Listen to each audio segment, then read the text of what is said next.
Hey everyone, Jim Branscombe here, back again for another edition of In the Mouth of Cinemadness. This is a sub-series of the Cinematic Void vlog where I talk about different movies, TV shows, and other forms of media that basically had an impact on me at various points in my life. They all got mixed and melded together and eventually helped me form Cinematic Void. You know, the reason why I'm on YouTube doing these videos, I guess.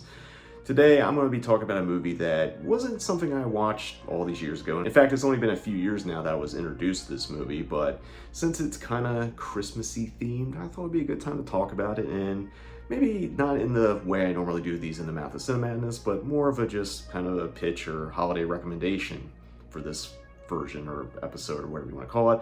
But the movie I'm talking about is from 2002. It's directed by Lynne Ramsay. It is MORVERN CALLAR. For those you haven't seen this movie, MORVERN lives with her boyfriend and comes home and discovers him deceased because he ended his own life. He leaves a note explaining that he got her some Christmas gifts, a mixtape, left her money for his funeral, and to try to sell his novel that he wrote. And what is pretty bleak and traumatic kind of takes a weird twist because MORVERN decides to not do any of these things. She gets rid of her boyfriend's body, she keeps the money for his funeral for herself, and instead of submitting her boyfriend's novel under his name, she changes to her name and kind of decides to use this as a fresh start. And oh yeah, if I didn't make that clear, this movie takes place on around Christmas. Now, I had known about Lynne Ramsay for a while. I was a big fan of Ratcatcher, and we need to talk about Kevin, which is one of the most messed up movies ever made. Lynne kind of makes very transgressive and really brutal, bleak movies. At this point, I don't think she has a single miss in her feature-length filmography, so I didn't actually get an opportunity to see MORVERN until 2022 when Fun City Editions, which at the time was a partner label through Vinegar Syndrome, announced and put it out on Blu-ray for the first time. So I was really excited to be able to get my hands on it, and man, was I blown away by it. Now, while the subject matter of the film is quite bleak to start, in a weird way, it kind of feels uplifting, you know? It's like, what would you do if you were put in that situation? Would you just, be sad that your boyfriend's dead and pay for his funeral and just listen to the mixtape he gave you and sell his book and all that? Or would you take this as an opportunity as a fresh start?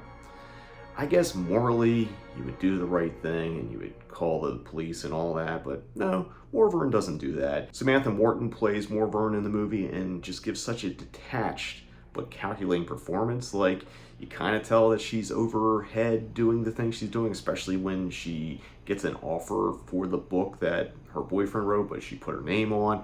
And I don't know, it's just like she just kind of rolls with all the punches, and regardless of how bleak and messed up and kind of terrible thing she has to do to get that point, it's just there's part of you wants to root for her. Or at least maybe I'm just a terrible person. But if you're looking for a Christmas movie alternative to all the things that you normally watch and you haven't checked out MORVERN CALLAR yet, definitely give it a watch. The special edition, which Fun City Edition, where is it at?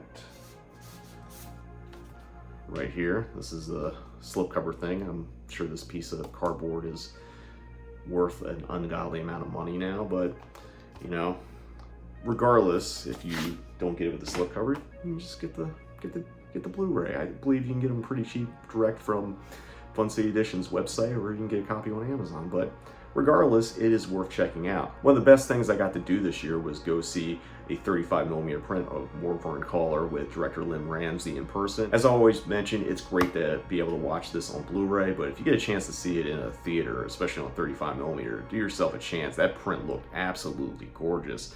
Like, the colors just really popped for such a bleak and black-hearted movie. But yeah, and obviously if you get a chance to hear Lynne Ramsay talk about this movie or any of her work, definitely go see her in person because she's really insightful about the craft of filmmaking and directing. And also, another reason to check out this movie, has a really great banger of a soundtrack based around the mixtape that the deceased boyfriend makes for MORVERN, which she keeps listening to. So in a way, she's, showing that she still cares and loves him, keeps listening to that mixtape. It's just, didn't follow the other directions left. But You know, sometimes you just gotta live your life.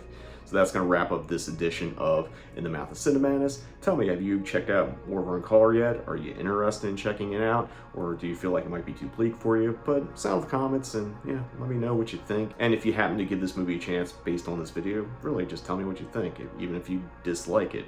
Because the whole point of Cinematic Void is to get people to check out movies. But until next time, see you in the void.